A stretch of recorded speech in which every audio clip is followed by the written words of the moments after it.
السلام علیکم ورحمۃ اللہ وبرکاتہ۔ الحمدللہ رب العالمین والصلاة والسلام علی اشرف الانبیاء والمرسلین وبعد۔ اعوذ باللہ من الشیطان الرجیم۔ کل نفس ذائقۃ الموت وانما توفون اجورکم یوم القیامہ۔ امام ابو عبداللہ محمد بن یزید جو ابن ماجہ سے مشہور ہیں، انہوں نے اپنی کتاب ابن ماجہ کے اندر ایک باب باندھا ہے، کتاب الزہد، زہد کا بیان، دنیا سے بے رغبتی کا بیان، آخرت کی جانب دھیان دینے کا بیان۔ اور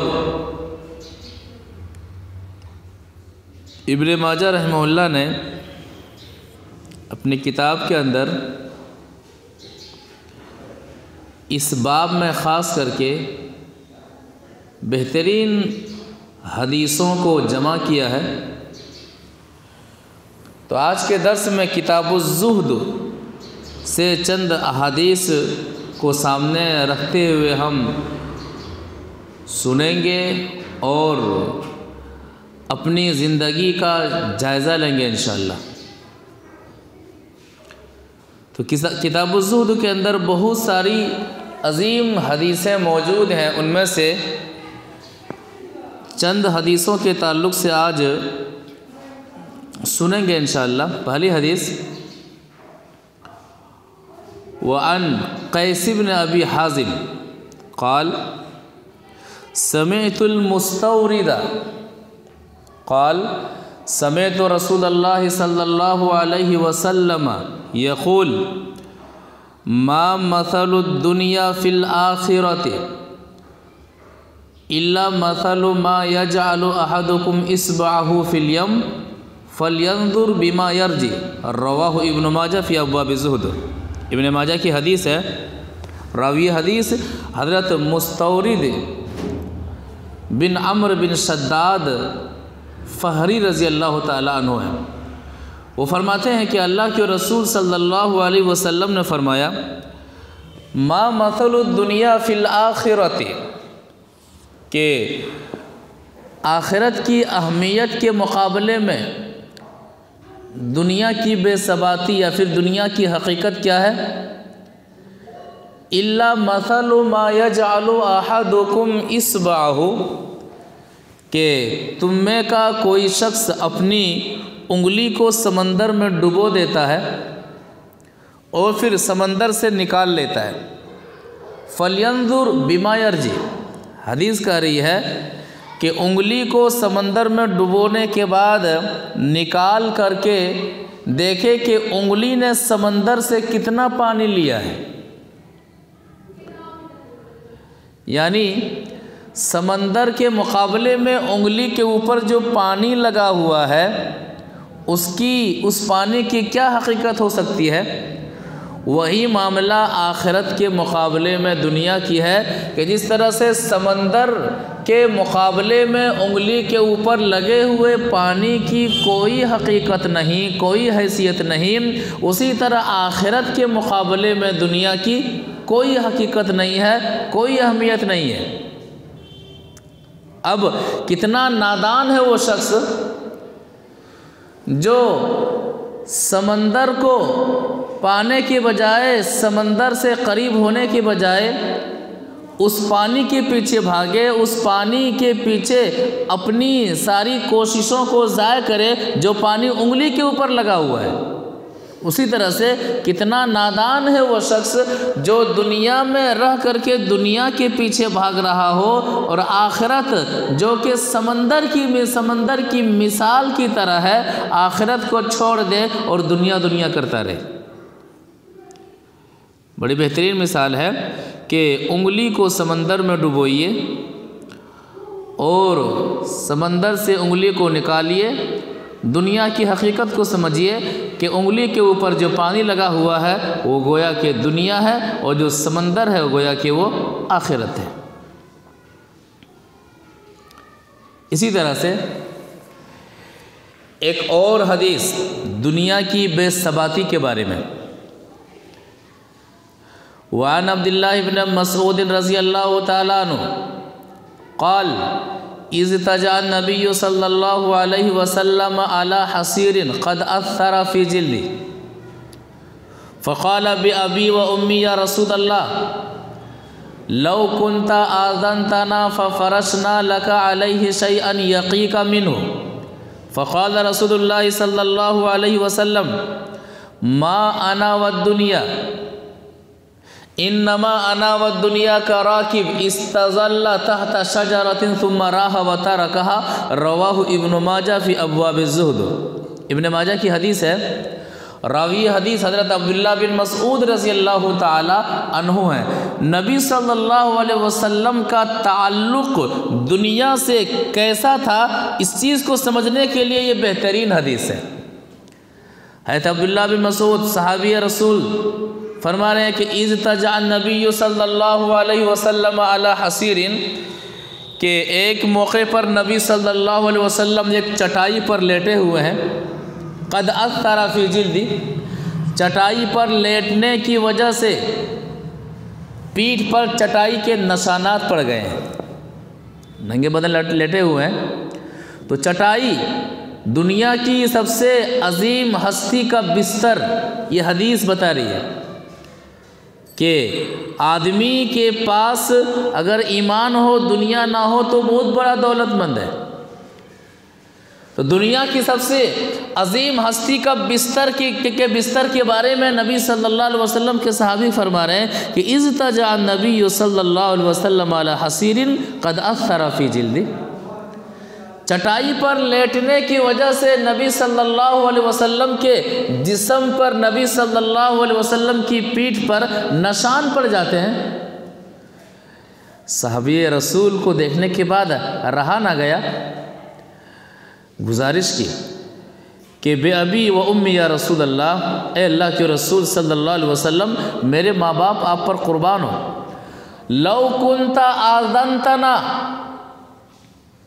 ففرشنا لك علیہ شیئا یقیک منہ، اگر آپ اجازت دیں تو ہم آپ کے لیے، آپ کے آرام کے لیے ایسا بستر تیار کر دیں کہ جس بستر پر آپ لیٹیں گے تو بستر پر لیٹنے کی وجہ سے آپ کی پیٹھ پر نشان نہیں پڑیں گے، یعنی نرم گدا بنوا دیں جس پر آپ آرام سے سو سکیں۔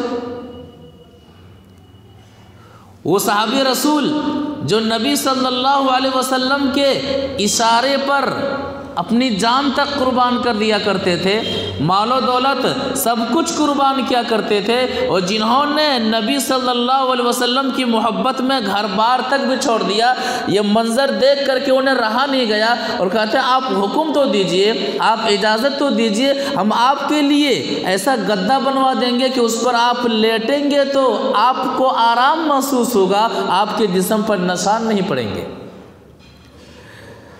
بڑا پیارا جواب تھا اللہ کے رسول صلی اللہ علیہ وسلم کا، ما انا والدنیا، ابن مسعود مجھے دنیا سے کیا لینا دینا، کیا ہے مجھے دنیا سے کیا لینا دینا۔ دنیا کی سب سے عظیم ہستی محمد صلی اللہ علیہ وسلم کا جملہ، ما انا والدنیا، ایمان ہے، طریقہ رسول زندگی میں ہے، اور ان دو چیزوں کی بنیاد پر اگر دقتوں کا سامنا کرنا پڑ رہا ہے، یہ لفظ یاد رکھیے، ما انا والدنیا، مجھے دنیا سے کیا لینا دینا، چھوڑ کر کے ہی جانا ہے، زندہ رہنے کی کوشش کریں گے پھر بھی مرنا ہے، مرنے پر یقین ہے پھر بھی مرنا ہے۔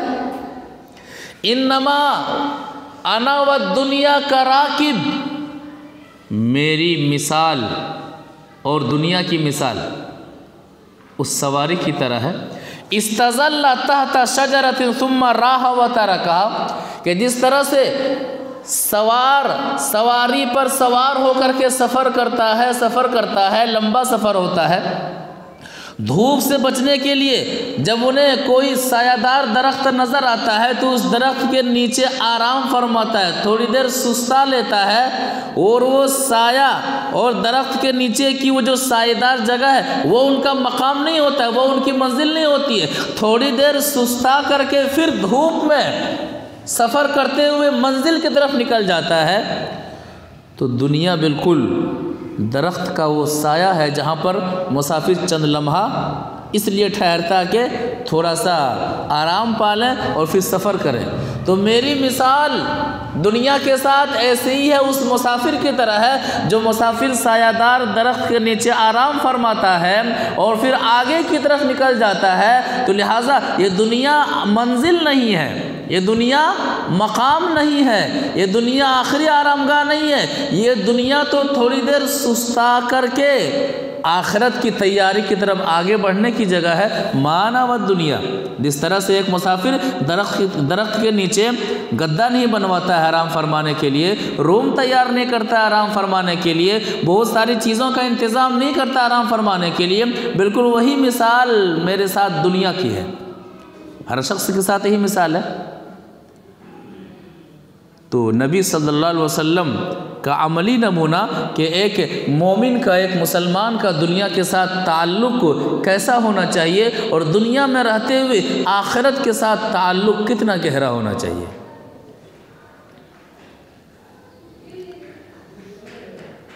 ایک اور حدیث، وعن ابی ہریرہ رضی اللہ تعالی عنہ قال قال رسول اللہ صلی اللہ علیہ وسلم الدنیا سجن المؤمن و جنت الکافر، رواہ ابن ماجہ فی ابواب الزہد۔ ابن ماجہ کی حدیث ہے، راوی حدیث ہے ابو ہریرہ رضی اللہ تعالی عنہ ہے۔ وہ فرماتے ہیں کہ اللہ کے رسول صلی اللہ علیہ وسلم نے فرمایا الدنیا سجن المؤمن، دنیا مومن کے لیے قید خانہ ہے، جیل ہے، اور کافر کے لیے جنت ہے۔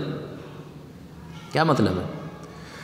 قید خانے کے اندر جو قیدی ہوتا ہے وہ آزاد نہیں ہوتا ہے، قوانین اس پر ہوتے ہیں، قوانین کے مطابق کہ وہ جیل کے اندر وہ رہتا ہے، کھانے پینے کا وقت ہو، سونے کا وقت ہو، کب کیا کرنا نہیں کرنا، یعنی جیل کے اندر ایک قیدی اپنے من کے مطابق زندگی نہیں گزار سکتا ہے۔ اسی طرح سے ایک مسلمان کے لیے، ایک مومن کے لیے دنیا قید خانہ ہے، یہاں وہ اپنے من کے مطابق، اپنی مرضی کے مطابق، اپنی خواہش کے مطابق زندگی نہیں گزار سکتا ہے۔ طریقہ رسول جس طرح کا ہے اسی کے مطابق زندگی گزارتا ہے۔ نفس کچھ اور کہتا ہے، شریعت کچھ اور کہتی ہے، مسلمان وہاں پر نفس کو کچلتے ہوئے شریعت کو فالو کرتا ہے، اسلام کو فالو کرتا ہے، قرآن کو فالو کرتا ہے، طریقہ رسول کو فالو کرتا ہے۔ نماز کا معاملہ ہو، روزے کا معاملہ ہو، حج کا معاملہ ہو، زکوٰۃ کا معاملہ ہو، اخلاقیات کا معاملہ ہو، ایمانیات کا معاملہ ہو، عبادات کا معاملہ ہو، معاشرت کا معاملہ ہو، ہر معاملے میں مسلمان خود کو آزاد تصور نہیں کرتا ہے بلکہ خود کو قرآن و حدیث کے حوالے کر دیتا ہے۔ جس طرح سے جیل کے اندر ایک قیدی اپنے من کے مطابق کچھ کر نہیں سکتا ہے، وہاں کے شیڈول کے مطابق، جیل کے اصول کے مطابق انہیں جیل میں رہنا پڑتا ہے، اسی طرح ایک مسلمان کے لیے دنیا جیل ہے، دنیا قید خانہ ہے، یہاں پر مرضی کے مطابق نہیں جیتا ہے بلکہ ربانی زندگی گزارتا ہے، منمانی زندگی نہیں گزارتا ہے۔ اس کا فائدہ کیا ہے کہ جو مسلمان، جو شخص دنیا میں شرعی قانون کے مطابق زندگی گزارے گا، آخرت میں ان پر کوئی قید نہیں ہے، آخرت میں ان پر کوئی اصول نہیں، جنت میں جو جی چاہو کھاؤ، جیسے چاہو جیو، جو من کرے وہ کرو۔ تو دنیا میں شرعی حدود کے مطابق ڈھالنے کا اخروی فائدہ یہ ہے کہ جنت ہے، اور جنت میں جانے کے بعد وہاں پر کوئی قانون نہیں، وہاں پر کوئی شرط نہیں، جیسا من کرے، جو من کرے، جس طرح چاہے ویسا کرو۔ جنت الکافر، کافر کے لیے دنیا جنت ہے، آدمی جو چاہے کرتا ہے، انجوائے کرتا ہے، انجوائے کے نام پر شریعت کو پامال کرتا ہے، قرآن و حدیث کو پامال کرتا ہے، شرعی حدود سے نکل کر کے جو من چاہے وہ کرتا ہے، دل کی بھڑاس تک نکال لیتا ہے، حلال و حرام کی تمیز نہیں، پیسہ آنا چاہیے، نماز روزے سے کوئی مطلب نہیں،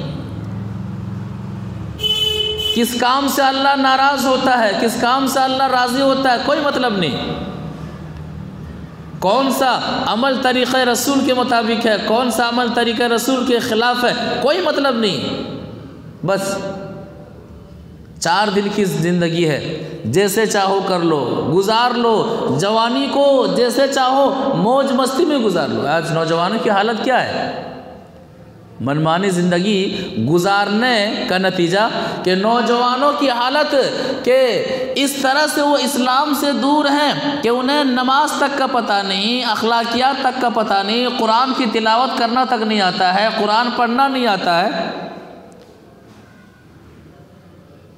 ماں باپ پریشان ہے، محلہ جس کی وجہ سے محلہ بدنام ہے، شراب کا عادی ہے، زنا کا عادی ہے، جوا کا عادی ہے، گانجا کا عادی ہے، سگریٹ کا عادی ہے، تمباکو اور بیڑی کا عادی ہے، کون سی ایسی برائیاں ہیں جو نہیں ہیں؟ وہ جنت الکافر، من نے جو چاہا وہ کیا، دل نے جو چاہا وہ کیا،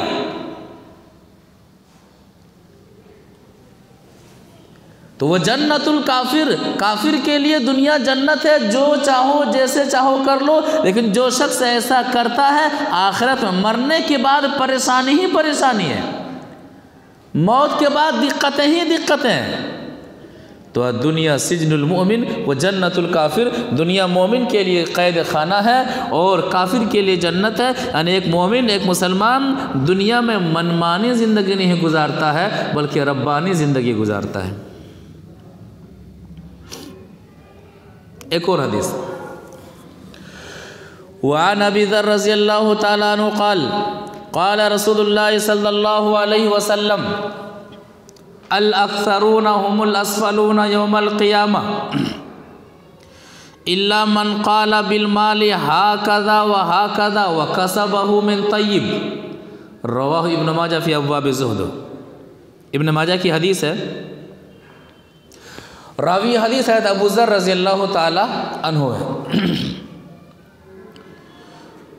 وہ فرماتے ہیں کہ میں نے نبی صلی اللہ علیہ وسلم کو فرماتے ہوئے سنا کہ اللہ کے رسول صلی اللہ علیہ وسلم نے فرمایا الاکثرون هم الاسفلون یوم القیامہ، قیامت کے دن بہت زیادہ مال والے، دولت والے پیچھے رہنے والے ہیں، فضیلت کے اعتبار سے پیچھے رہنے والے ہیں، اعمال کے اعتبار سے پیچھے رہنے والے ہیں، یعنی جنہیں دنیا کے اندر مال و دولت سے نوازا ہے اور شریعت کے مطابق نہ وہ مال کما رہے ہیں نہ شریعت کے مطابق مال کو خرچ کر رہے ہیں، ایسے لوگ بڑی مشکلوں میں پڑنے والے ہیں، بڑی دقتوں میں پڑنے والے ہیں۔ الاکثرون هم الاسفلون یوم القیامہ، قیامت کے دن یہ بہت زیادہ مال والے، مال جمع کرنے والے، مال کرنے والے پیچھے رہنے والے ہوں گے، مگر کون سے مالدار کامیاب ہوں گے؟ الا من قال بالمال هكذا وهكذا، مگر وہ شخص کامیاب ہوں گے جو مال کو اس طرح اور اس طرح سے خرچ کرتا ہو، یعنی اللہ کی راہ میں بے تحاشا مال کو خرچ کرتا ہو، وَكَسَبَهُ مِن طَيِّب، اور اس کی کمائی حلال کمائی ہو۔ پتہ چلا آدمی حرام کمائی کو اللہ کی راہ میں خرچ کرے تو اللہ تبارک و تعالیٰ قبول نہیں فرماتا بلکہ الٹا گناہ ہوگا۔ بعض لوگوں کا نظریہ ہے کسی کی ہڑپ لو، چوری کر لو، ڈکیتی کر لو، ان میں سے 20% 40% مسجد میں دے دو، مدرسے میں دے دو، پنکھا لگوا دو، اے سی لگوا دو، بس بقیہ سب حلال، سب غلط ہے۔ وَكَسَبَهُ مِن طَيِّب، اللہ تبارک و تعالیٰ اسی مال کو قبول فرماتا ہے جو مال حلال طریقے سے حاصل کیا گیا ہو۔ حرام طریقے سے حاصل شدہ مال کو اللہ تبارک و تعالیٰ قبول نہیں فرماتا ہے، بلکہ حرام مال کو حلال جگہ پر خرچ کرنا الٹا گناہ ہے۔ تو ایسے لوگ جو حلال طریقے سے مال کما رہے ہیں اور اللہ کی راہ میں دینے کی بات آئے تو بے تحاشا دیتے ہیں، ایسے لوگ کامیاب ہوں گے قیامت کے دن۔ ورنہ اکثر جو مالدار ہیں قیامت کے روز پیچھے رہنے والے ہیں، دقتوں میں پڑنے والے ہیں، مشکلوں میں پڑنے والے ہیں۔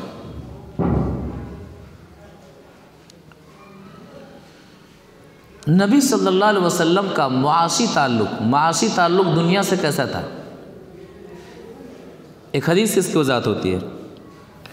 وعن النعمان بن بشیر رضی اللہ تعالیٰ عنہ قال سمعت عمر بن الخطاب رضی اللہ تعالیٰ عنہ یقول رأیت رسول اللہ صلی اللہ علیہ وسلم یلتوی فی اليوم من الجوع ما یجد من الدخل ما یملأ به بطنہ، رواہ ابن ماجہ فی ابواب الزہد۔ ابن ماجہ کی حدیث ہے، راوی حدیث حضرت نعمان بن بشیر رضی اللہ تعالیٰ عنہ ہے۔ وہ کہتے ہیں کہ میں نے عمر بن خطاب رضی اللہ تعالیٰ عنہ کو فرماتے ہوئے سنا کہ رأیت رسول اللہ صلی اللہ علیہ وسلم یلتوی فی اليوم من الجوع، کہ میں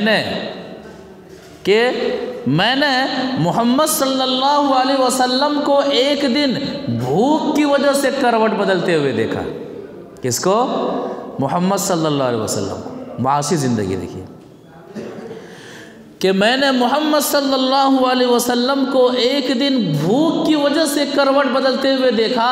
آپ کروٹ لے رہے تھے، بھوک کی شدت نے آپ کو بے چین کر رکھا تھا، آپ کو بے قرار کر رکھا تھا۔ ما یجد من الدخل ما یملأ به بطنہ، نبی صلی اللہ علیہ وسلم کے پاس اس وقت چند کھجوریں بھی نہیں تھی جن کی وجہ سے اپنا پیٹ محمد صلی اللہ علیہ وسلم بھر سکے۔ کیا مطلب ہے؟ جو لوگ مال کماتے ہیں لیکن حلال و حرام کی تمیز نہیں کرتے ہیں، ان کے لیے بڑا سبق ہے۔ اگر اللہ چاہتا تو نبی صلی اللہ علیہ وسلم کو دنیا کا خزانہ عطا کر دیتا۔ آپ سب سے عظیم ہستی ہیں، لیکن یہ بتانا مقصود ہے کہ لوگوں آخرت کے مقابلے میں دنیا کی کوئی حیثیت نہیں ہے، دنیا کی کوئی حقیقت نہیں ہے، لہٰذا جہاں دین اور دنیا ٹکرائے تو وہاں پر دین کو مت ٹھکرائیے، دنیا کو ٹھکرا دیجئے۔ ہم کیا کرتے ہیں؟ جہاں دین اور دنیا کا ٹکر ہوتا ہے ہم دین کو ٹھکرا دیتے ہیں اور دنیا کو اپنا لیتے ہیں۔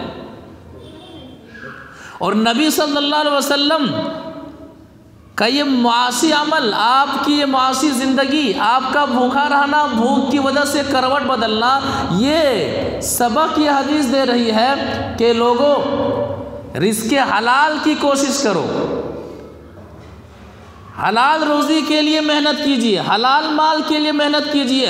حلال مال کمانے میں اگر زندگی میں اتنی تنگی آ جائے کہ گھر میں کسی دن چولہا تک نہ جلے تو یہ برداشت کر لیجئے، مگر حرام لقمہ میرے اندر آئے یہ کبھی بھی برداشت مت کیجئے۔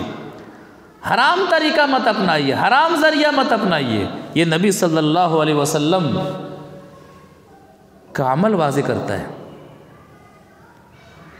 کہ آخرت کے مقابلے میں دنیا کی کوئی حیثیت نہیں ہے۔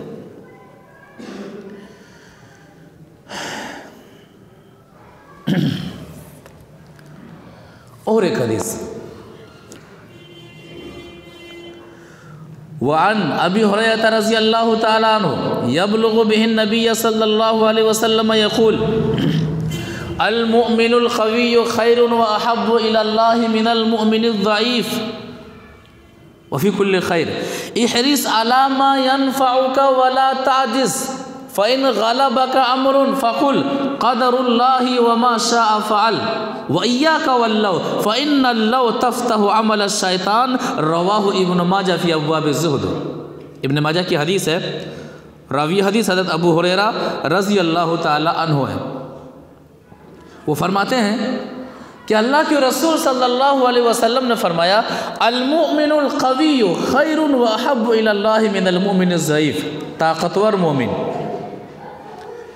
اللہ کے نزدیک بہتر ہے کمزور مومن سے، چونکہ جو طاقتور مومن ہو وہ ایمان اس کی زندگی میں ہے اور اللہ تعالیٰ نے اسے بدنی طاقت سے بھی نوازا ہے تو اپنے جسم کا استعمال وہ دین کے لیے بہت زیادہ کر سکتا ہے اور کر سکتا ہے، دوسروں کی مدد کرنا، دوسروں کے لیے کام آنا وغیرہ وغیرہ۔ اسی لیے کمزور مومن کے مقابلے میں طاقتور مومن اللہ تبارک و تعالیٰ کے یہاں زیادہ پسند ہے۔ وفی کل خیر، لیکن دونوں بہتر ہیں۔ ایمان والے ہیں، چاہے وہ کمزور مومن ہے چاہے وہ طاقتور مومن ہے، دونوں کے لیے بھلائی کا وعدہ ہے۔ آگے فرماتے ہیں احرص علی ما ینفعک ولا تعجز، دنیا کی جو بھی چیزیں تمہیں فائدہ دے وہ جائز چیز ہیں، وہ جائز عمل ہے، وہ جائز کام ہے، تو جائز کام کو حاصل کرنے کے لیے جتنی جائز کوششیں ہو سکتی ہیں لگا دیجئے۔ جائز محنت کرنے میں، حلال کو حاصل کرنے میں اپنی جائز طاقت جھونکنے سے اسلام روکتا نہیں۔ کیوں؟ ایک مومن اگر ہر اعتبار سے، جسمانی اعتبار سے بھی مضبوط ہو، مالی اعتبار سے بھی مضبوط ہو، اس سے اسلام کو فائدہ ہوگا، اس کے دین کو فائدہ ہوگا۔ تو دنیا میں رہتے ہوئے ایمان کی حفاظت کرتے ہوئے، دین پر عمل کرتے ہوئے دنیا کو جائز طریقے سے حاصل کرنے میں ممانعت نہیں ہے، شرط یہ ہے کہ یہ دنیا دین پر غالب نہ آئے۔ فَإِن غَلَبَكَ أَمْرٌ، بہت ساری کوششیں کر لینے کے بعد اگر جائز چیز حاصل نہ ہو تو افسوس مت کیجیے، یہ کہیے قدر اللہ وما شاء فعل، اللہ کا یہی فیصلہ تھا۔ جائز کوششیں کرنے کے بعد کوئی جائز کام، کوئی جائز معاملہ ہمارے پکش میں نہ آئے تو یہ کہیے کہ اللہ کا یہی فیصلہ تھا، شاید وہ چیز نہ ملنے میں میری آخرت کے لحاظ سے بھلائی تھی۔ یہ معاملہ ہونا چاہیے، مایوس نہ ہونے نہیں ہونا چاہیے۔ ایسے موقع پر شیطان ورغلاتا ہے، کافی افسوس ملتا ہے، آدمی مایوسی کا شکار ہو جاتا ہے، بسا اوقات اللہ تعالیٰ کی ذات اقدس سے وہ ناراض ہو جاتا ہے۔ نہیں، ایسے موقع پر کہ مکمل کوشش کرنے کے بعد اگر کوئی جائز کام یا پھر جائز معاملہ آپ کے پکش میں نہ آئے تو یہی کیجئے کہ شاید اللہ نے میرے لیے اسی میں بہتری رکھی تھی کہ وہ چیز مجھے نہ ملے، میری آخرت کی بہتری اسی میں تھی، میری بھلائی اسی میں تھی۔ وَإِيَّاكَ وَاللَّوْ، اگر مگر سے بچو، اگر یہ کر لیتا، اگر وہ کر لیتا، اگر ایسا ہوتا، نہیں، کہتے ہیں اگر مگر سے بچیے۔ کیوں؟ فَإِنَّ اللَّوْ تَفْتَحُ عَمَلَ الشَّيْطَانِ، یہ اگر مگر شیطان کا دروازہ ہے جو کھولتے رہتا ہے۔ ارے ایسا کر لیے، ایک بار اور کوشش کیجئے، ایک بار ایسا کیجئے، ایک بار ویسا کیجئے، پھر جو چیز فوت ہو چکی ہوتی ہے آدمی اس کے ٹینشن میں شریعت کو پامال کر دیتا ہے، اس کے ٹینشن میں آدمی اپنے جسم کو نقصان پہنچا لیتا ہے، اپنے ایمان کو نقصان پہنچا لیتا ہے۔ کہتے ہیں نہیں، جو چیز جائز کوشش کرنے کے باوجود نہ ملے، سمجھ جائیے کہ اللہ کا میرے حق میں یہی فیصلہ ہے۔ لیکن آدمی کی کوششوں سے کوئی چیز نہیں ملتی، آدمی کو کوشش کرنا ہے، رب نے جو مقدر میں لکھا ہے وہ مل کر کے ہی رہے گا۔ بس ہمارا کام کیا ہے؟ جائز کوشش کرنا ہے، جائز عمل کرنا ہے۔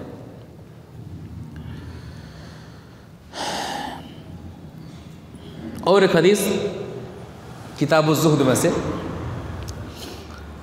وعن ابی ایوب الانصاری رضی اللہ تعالیٰ عنہ قال جاء رجل الى النبی صلی اللہ علیہ وسلم فقال یا رسول اللہ علمنی واوجز، قال اذا قمت في صلاتك فصل الصلاة مودی ولا تکلم بکلام تعتذر منه وَأَجْمِعِ الْيَاسَ عَمَّا فِي أَيْدِ النَّاسِ، رواہ ابن ماجہ فی ابواب الزہد۔ ابن ماجہ کی حدیث ہے، راوی حدیث حضرت ابو ایوب الانصاری رضی اللہ تعالی عنہ ہے، مشہور صحابی ہے، میزبان رسول۔ جب مدینہ آئے تھے نبی صلی اللہ علیہ وسلم تو اسی صحابی کے مہمان بنے تھے۔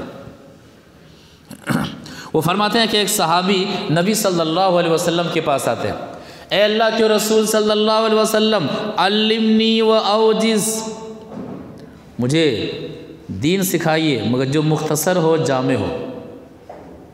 دین سکھائیے، دین کے اندر کوئی ایسی بات بتلائیے جو مختصر ہو لیکن بہت زیادہ فائدہ مند ہو۔ اللہ کے رسول صلی اللہ علیہ وسلم نے 3 نصیحتیں کی، ان تینوں نصیحتوں کو ہمیں بھی اپنی زندگی میں باقی رکھنا چاہیے آخرت کے فائدے کے لحاظ سے۔ پہلی نصیحت، اذا قمت فی صلاتک فصلی الصلاۃ مودی، میرے ساتھی جب نماز میں کھڑے ہونا تو اس نماز کو زندگی کی آخری نماز سمجھنا۔ موت کب آئے گی پتہ نہیں ہے، اللہ کے علاوہ کوئی نہیں جانتا کہ آدمی کب مرے گا۔ آگاہ اپنی موت سے کوئی بشر نہیں، سامان 100 برس کا ہے، پل کی خبر نہیں، اور 100 برس جئیں گے اور یہ جئیں گے اور وہ بنیں گے، اچانک ساری پلاننگ دھری کی دھری رہ جاتی ہے۔ ایک آدمی کی زندگی کے شیڈول میں سب کچھ ہوتا ہے، یہ کرنا ہے وہ کرنا ہے، یہ کمائی ہے وہ کمائی ہے، اگر اس زندگی میں کہ اس شیڈول میں نہیں ہوتا ہے تو نماز نہیں ہوتی ہے، ایمان نہیں ہوتا ہے، اللہ کا خوف نہیں ہوتا ہے، اللہ کا ڈر نہیں ہوتا ہے، میدان محشر کی تیاری نہیں ہوتی ہے، قبر کی تنہائی میں سامان پیدا کرنا نہیں ہوتا ہے۔ تو سامان 100 برس کا ہے، پل کی خبر نہیں، 60 سال کا ہو گیا ہے، 70 سال کا ہو گیا ہے، لیکن مزید 100 سال کی پلاننگ کر رہا ہے۔ اچانک فلاں کا انتقال ہوا، ارے فلاں ابھی تو چل رہے تھے، ابھی تو ہمارے ساتھ بیٹھے ہوئے تھے، ارے کل ہی تو ہمارے پاس آئے ہوئے تھے۔ سامان 100 برس کا ہے، پل کی خبر نہیں، سب کچھ دھرا کا دھرا رہ جاتا ہے۔ اذا قمت فی صلاتک فصلی الصلاۃ مودی، کہ جب نماز میں کھڑے ہونا تو اس نماز کو زندگی کی آخری نماز بنا کر کے پڑھیے۔ ایسا کریں گے نماز میں خشوع خضوع آئے گا، نماز میں رونا آئے گا، نماز میں اللہ کا خوف بہت زیادہ آئے گا۔ حدیث میں بھی ہے کہ نماز میں موت کو یاد کیجیے، اذکر الموت فی صلاتک، نماز میں موت کو یاد کیجیے کہ شاید یہ میری زندگی کی آخری نماز ہو۔ کہاں صاحب ہم تو نماز پڑھتے ہی نہیں ہیں، بس جمعہ پڑھ لیتے ہیں، جمعہ پڑھ لیتے ہیں، مسلمان کہلا لیتے ہیں، اب ہمیں کوئی کافر نہیں کر سکتا ہے، کوئی منافق نہیں کر سکتا ہے، چونکہ جمعہ والے نمازی ہیں ہم۔ یہ ہمارا حال ہے، یہ اللہ کا خوف ہے، یہ اللہ کا ڈر ہے۔ اذا قمت فی صلاتک فصلی الصلاۃ مودی، نماز کی پابندی، اور جب نماز کی پابندی ہو ہر نماز کو زندگی کی آخری نماز بنا کر کے پڑھیے۔ تصور کر کے دیکھیے، یہ ذہن لا کر کے دیکھیے نماز میں کس طرح خشوع خضوع آتا ہے۔ نماز سے محبت کیجیے، محبت جب کسی چیز سے ہو جائے تو لاکھ مشغول ہو اپنے محبوب کے لیے وقت دیتا ہے۔ نماز کو محبوب بنائیے، اپنا نماز کو اپنا محبوب بنا لیجئے، نماز سے محبت کیجئے۔ نماز دکھاوے کے لیے مت پڑھیے، نماز اس طرح مت پڑھیے کہ من کرے تو پڑھیں، من نہ کرے تو چھوڑ دیں۔ یہ نماز نہیں ہے، یہ عبادت نہیں، اس کو عادت کہتے ہیں۔ کیا ہے؟ من کرے تو پڑھیں، وقت مل رہا ہے تو پڑھ رہے ہیں، وقت نہیں مل رہا ہے تو نہیں پڑھیں گے۔ رات چھوٹی ہے، نیند نہیں کھلتی ہے، جب تک رات چھوٹی ہے نہیں پڑھیں گے۔ رات لمبی ہے، نیند کھل جاتی ہے، اب آرام سے پڑھیں گے۔ یہ عبادت نہیں، عادت ہے، ایسی نماز سے فائدہ نہیں ہے۔ نماز عبادت ہے، اور عبادت کو ہر موقع پر کرنا، ہر طرح سے کرنا ہے۔ نماز سے محبت کیجئے، یہ محبت آپ کو مسجد کھینچ لائے گی انشاءاللہ، اللہ تعالیٰ سے قریب کرے گی انشاءاللہ۔ پہلی نصیحت۔ دوسری نصیحت، وَلَا تَكَلَّمْ بِكَلَامٍ تَعْتَذِرُ مِنْهُ، کوئی بات کسی کو بولنے سے پہلے 1000 بار سوچ لیجئے میں کیا بول رہا ہوں۔ عربی میں ایک مقولہ ہے، کلم اللسان انکا من کلم السنان، زبان کا زخم تلوار کے زخم سے زیادہ گہرا ہوتا ہے۔ تلوار کا زخم مندمل ہو جاتا ہے، مرہم پٹی کی جا سکتی ہے، زخم بھر سکتا ہے، لیکن زبان سے جو زخم لگ جائے دیر تک دل میں کچوکا لگاتے رہتا ہے، دیر تک دل میں وہ الفاظ پریشان کرتے رہتے ہیں۔ تو وَلَا تَكَلَّمْ بِكَلَامٍ تَعْتَذِرُ مِنْهُ، آدمی زبان کی وجہ سے پہچانا جاتا ہے، آدمی کا ویٹ زبان کی وجہ سے ہوتا ہے، اور آدمی کی بے وقاتی زبان کی وجہ سے بھی ثابت ہوتی ہے۔ آدمی بھاری بھرکم ہے، با اخلاق ہے، رعب و دبدبہ والا ہے، اس میں زبان کا بہت ہی اہم دخل ہوتا ہے۔ آدمی بد زبانی کرتا ہے، آدمی کی زبان میں لگام نہیں ہے، آدمی لوگوں کے سامنے بھی ہلکا ہو جاتا ہے اور اللہ کے سامنے بھی ہلکا ہو جاتا ہے۔ بس آدمی ایسا ہی ہے، آدمی اس سے ملنا نہیں چاہتا ہے، اس کے پاس جانا نہیں چاہتا ہے، اس سے بات کرنا نہیں چاہتا ہے۔ آدمی کی زبان اتنی میٹھی ہو، آدمی کی زبان اتنی معتدل ہو، آدمی اپنے زبان کے تعلق سے اتنا محتاط ہو کہ آدمی وہ زندہ ہو تو اس سے ملنا چاہے اور مر جائے تو اس کے لیے دعائیں کرے۔ وَلَا تَكَلَّمْ بِكَلَامٍ تَعْتَذِرُ مِنْهُ، ایسی بات مت کیجیے کہ بعد میں عذر پیش کرنا پڑے، ہاں ہو گئی غلطی، کر دیا ایسا۔ سیکھنا چاہیے آدمی کو۔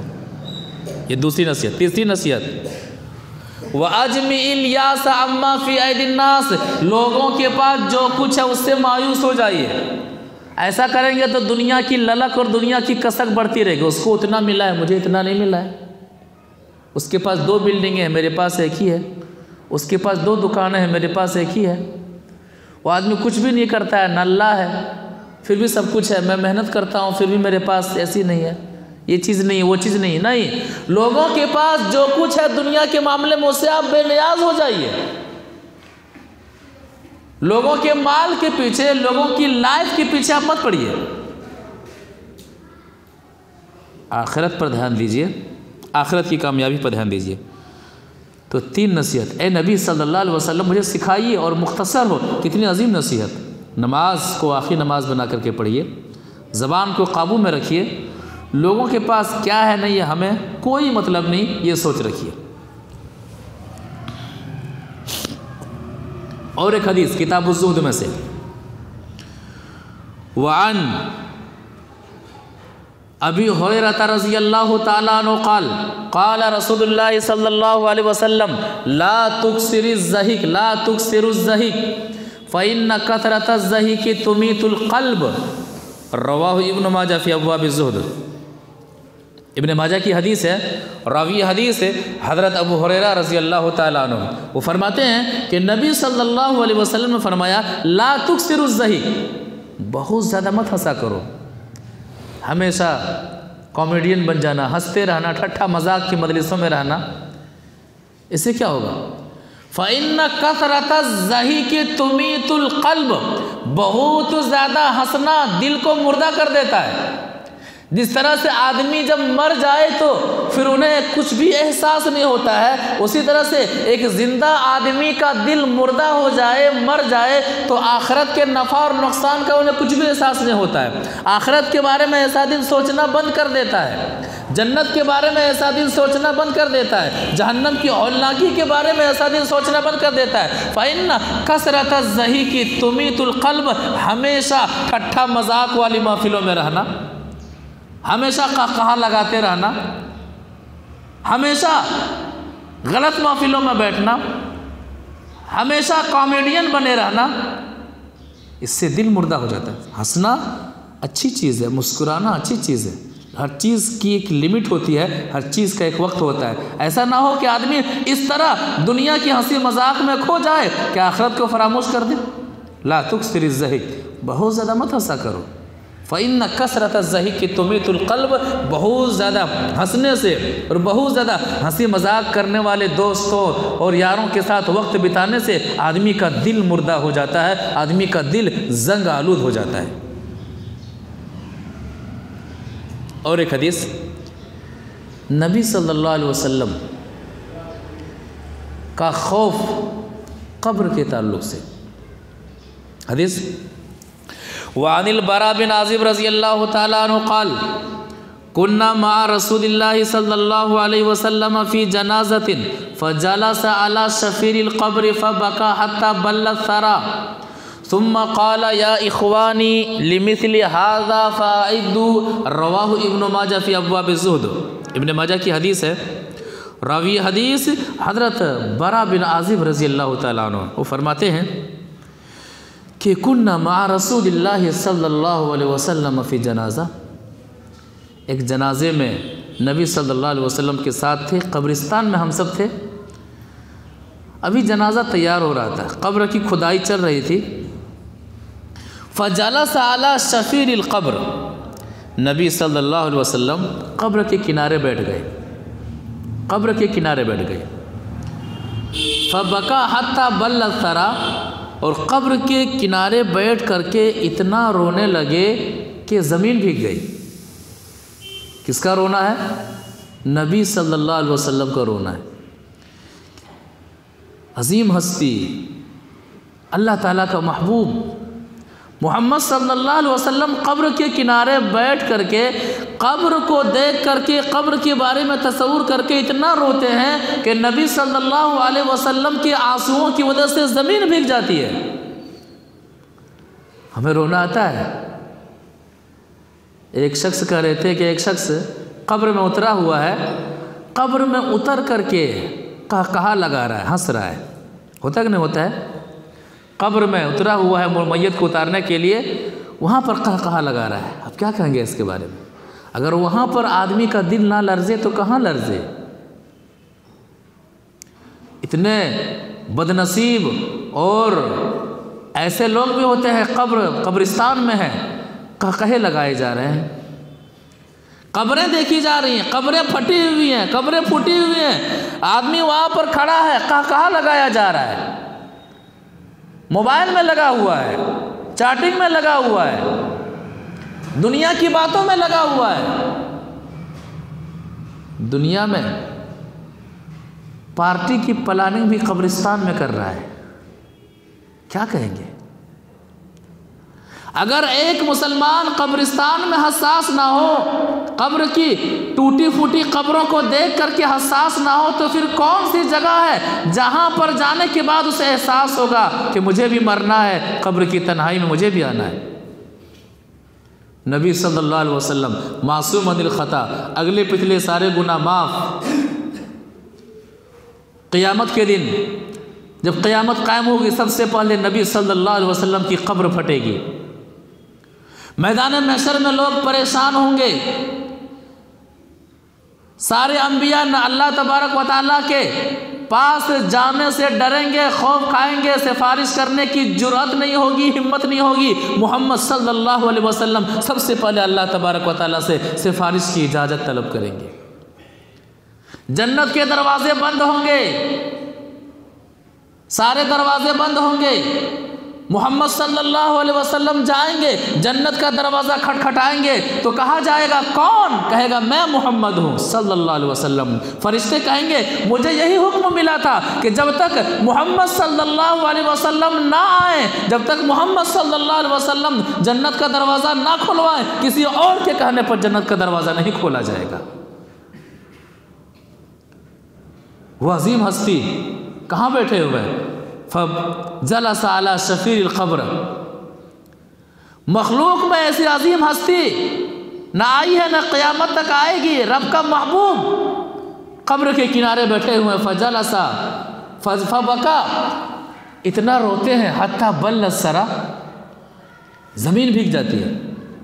روتے روتے فرماتے ہیں یا اخوانی، میرے بھائیوں، میرے ساتھیوں، لمثل ھذا فاعدوا، یہ گھر ہے، اس گھر کی تیاری کرو. کیا دنیا کے پیچھے لگے ہوئے ہو؟ یہ میرا گھر ہے، وہ آپ کا گھر ہے. بھائی بھائی کا دشمن ہے، پڑوسی پڑوسی کا دشمن ہے، گھر کی وجہ سے، زمین و جائیداد کی وجہ سے. یا اخوانی لمثل ھذا فاعدوا، یہ جو قبر ہے، ہر انسان کا حقیقی اور اصلی گھر یہی قبر ہے.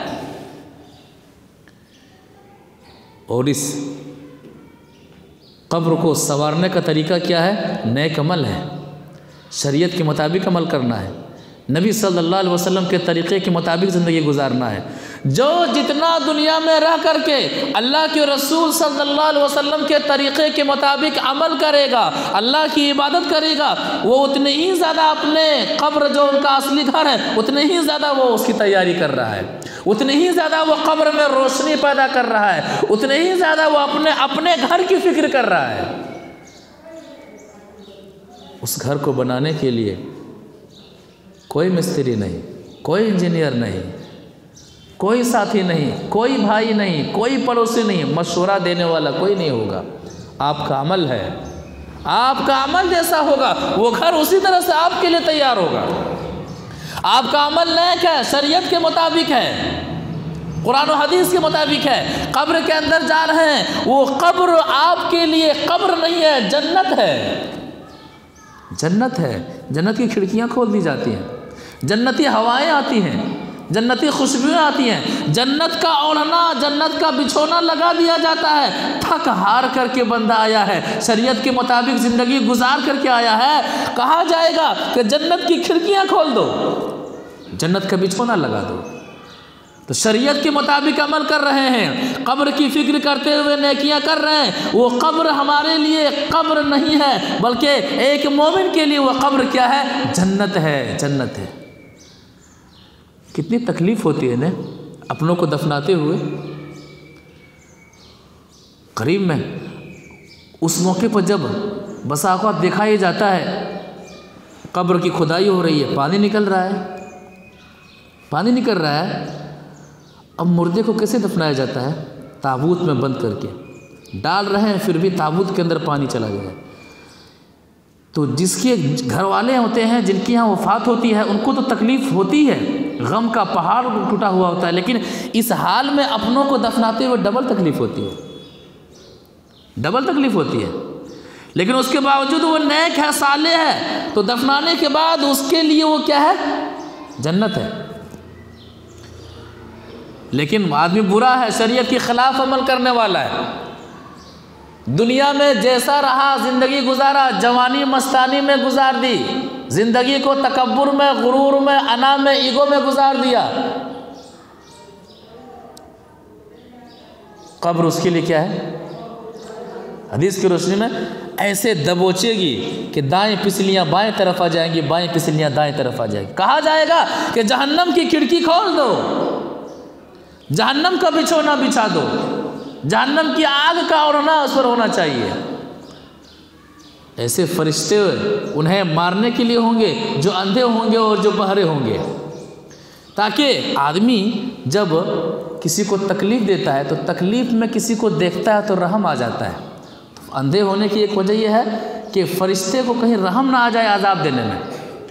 آدمی جب کسی کی آواز کو، کسی کی کراہنے کو، کسی کی تکلیف کو سنتا ہے تو دل میں رحم آ جائے، چھوڑ دیجیے، اب چھوڑ دیجیے۔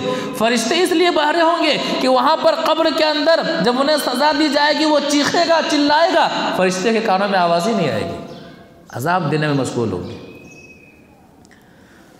یا اخوانی لمثل ھذا فاعدوا، میرے بھائیوں اس گھر کے لیے تیاری کرو۔ اسی طرح سے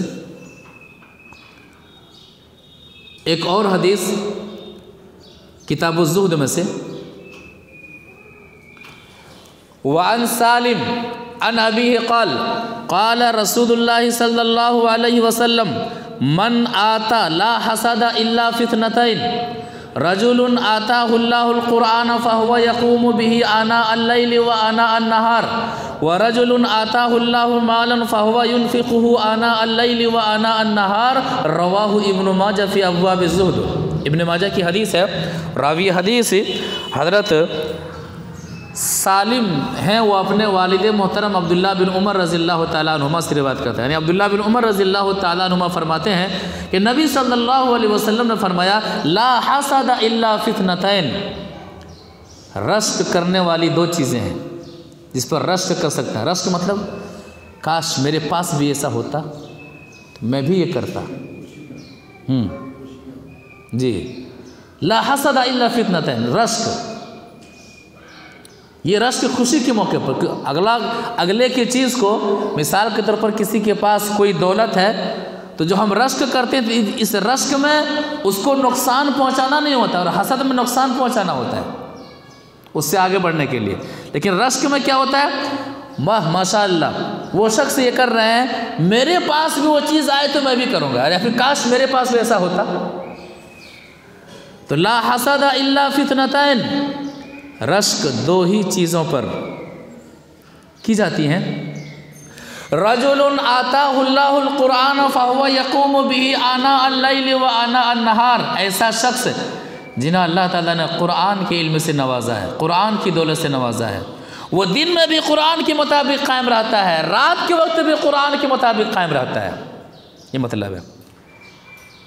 وہ قرآن کی تلاوت کرتا ہے، اپنا وقت کو قرآن کی تلاوت میں لگاتا ہے، قرآن کو یاد کرنے میں لگاتا ہے، قرآن سے ان کا گہرا تعلق ہوتا ہے۔ یہ رشک کرنے والا معاملہ، کاش میرا بھی معاملہ ایسا ہوتا، میں بھی حافظ قرآن ہوتا، میں بھی قرآن کو پڑھنے والا ہوتا، میرے پاس بھی ایسا ہوتا۔ تو ایسا شخص جنہیں اللہ نے قرآن کی دولت سے نوازا ہے، شریعت کی دولت سے نوازا ہے، اور وہ قرآن کے ذریعے سے دن میں بھی شریعت کے مطابق قائم رہتا ہے، رات میں بھی شریعت کے مطابق قائم رہتا ہے۔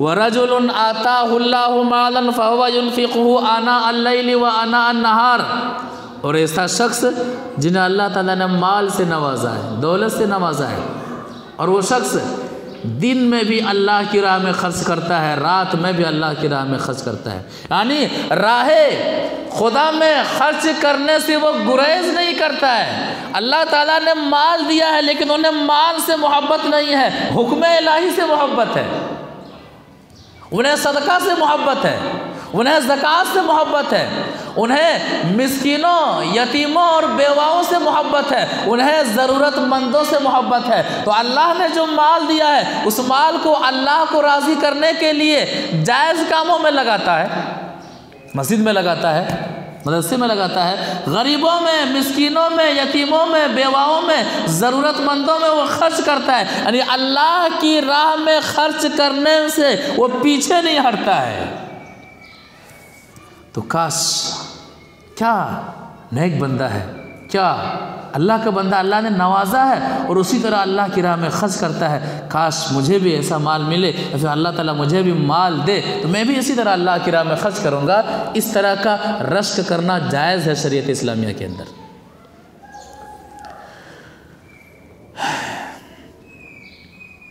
اور ایک حدیث،